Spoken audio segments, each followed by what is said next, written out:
गांधी जी के महात्मा बनने की कहानी भारत से नहीं बल्कि दक्षिण अफ्रीका से शुरू होती है। तो ये कहानी है गांधी जी के सबसे ताकतवर हथियार की, जो एक सोच थी।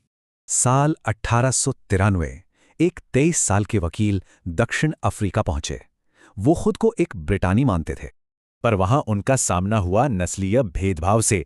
ये एक बहुत ही अपमानजनक अनुभव था।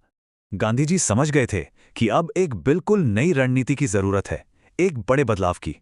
इस नए हथियार को नाम दिया गया सत्याग्रह, मतलब सिर्फ विरोध नहीं बल्कि सत्य और अहिंसा पर टिके रहना। इसकी नींव थी सत्य, यानी अन्याय के खिलाफ लड़ाई में पूरी तरह ईमानदार और पारदर्शी रहना। फिर आया अहिंसा।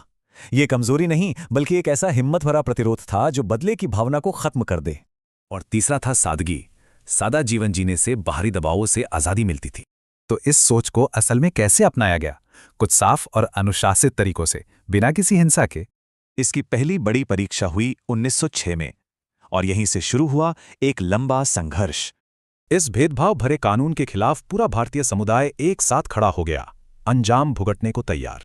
इसके बाद विरोध और बढ़ा। अब ये भारतीय मजदूरों पर लगे एक भारी टैक्स के खिलाफ था। फिर एक अदालती फैसले ने गैर ईसाई शादियों को अमान्य कर दिया। इस अपमान के बाद कस्तूरबा गांधी जैसी कई औरतें आंदोलन से जुड़ गईं। अब ये आंदोलन और भी फैल गया।